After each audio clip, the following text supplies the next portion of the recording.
Nosotros como fundación estamos trabajando apoyando los esfuerzos del Ministerio de Salud en lo que es el área de salud sexual y reproductiva de las adolescentes.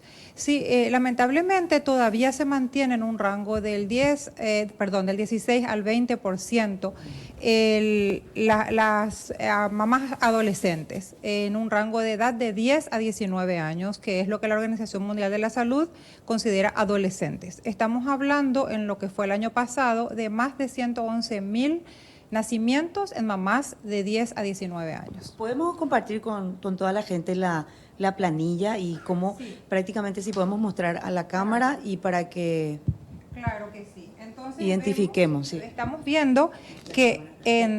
Déjame, voy a contarles, porque aquí justamente lo que nos explicaba Patricia es que la cifra no baja, Fito, Sí. Y si mirásemos niñas de 10 a 14 años, en este 2018, el 2018 computabiliza todo, 588 Tengo un problema, casos de niñas. Emilce.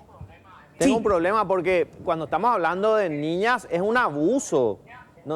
Ni siquiera hablemos ya de el embarazo no intencional, es un abuso, es una violación.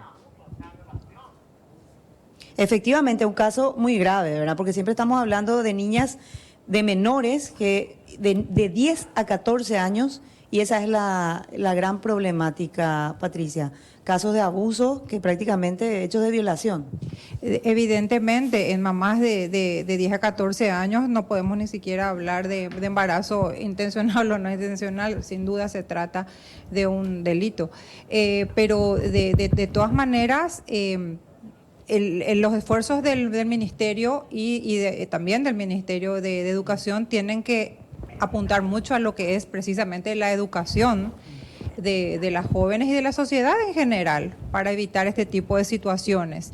En lo que hace a las mamás que ya son mayores, me refiero a las adolescentes más grandecitas, igualmente se trata de algo muy negativo para ellas, las chicas de 17, 18 y 19 años, que aunque puedan a lo mejor ellas tener ya una decisión respecto a su vida sexual. A partir de los 18. Exactamente, a partir que sea una decisión de ellas. Igualmente el hecho de quedar embarazadas jóvenes repercute de forma muy negativa en lo que es su proyecto de vida, en la posibilidad de continuar su educación y de ganarse el sustento. Muchas veces tienen que quedarse en el hogar a cuidar a sus niños, ya no pueden estudiar ni trabajar y, en fin, ya es un obstáculo importante para su proyecto de vida. La cifra es impactante porque 588 casos de niñas que tienen 10 a 14 años, como decía y resaltaba el colega,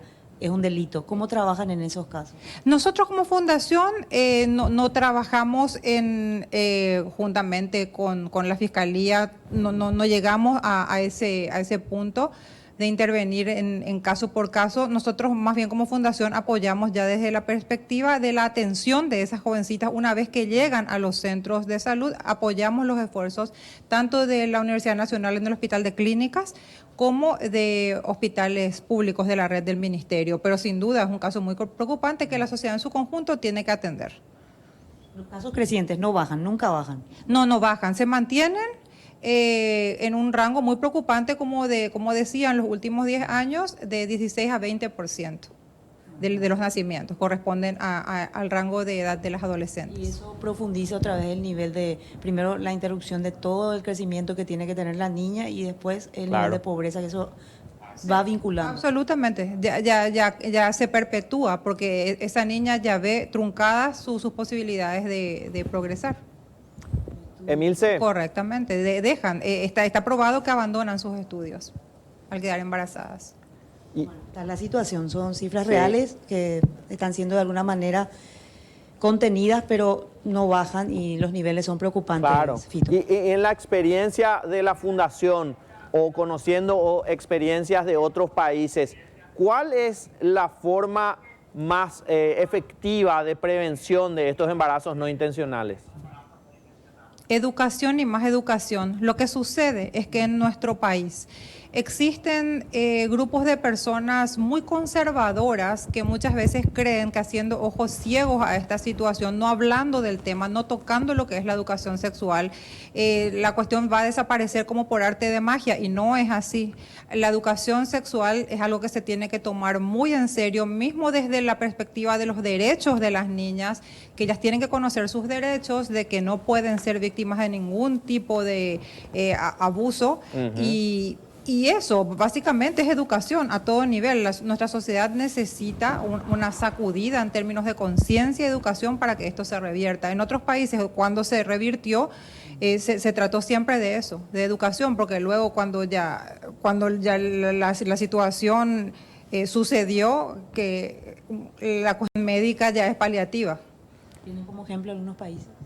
Bueno, sin duda, lamentablemente en Latinoamérica las cifras son similares a las de nuestro país, con excepción quizás de algunos países, pero estamos hablando de países que a lo mejor tienen una mentalidad un poco más evolucionada, y se habla de educación sexual, se habla de métodos anticonceptivos, que todavía nuestra sociedad causa una reacción muy fuerte cuando se habla de métodos anticonceptivos en adolescentes, pero es una realidad a la que no hay que hacer ojos ciegos. Trabajar en educación para evitar que estas chicas sean víctimas de cualquier tipo de situación de abuso, y a la vez trabajar en métodos de prevención del embarazo.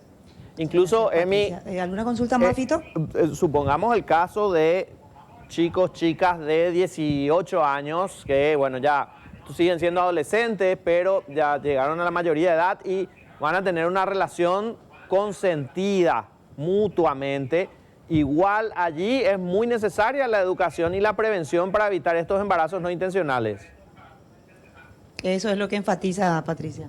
Es así, siempre se trata de educación, porque una niña necesita saber cuál es su proyecto de vida y cómo un embarazo, exactamente, cómo un embarazo va a afectar ese proyecto de vida que ella con toda ilusión proyecta, ¿verdad? Es decir, de eso se trata, a lo mejor la oportunidad, cuando en su proyecto de vida es oportuno o no traer una vida al mundo.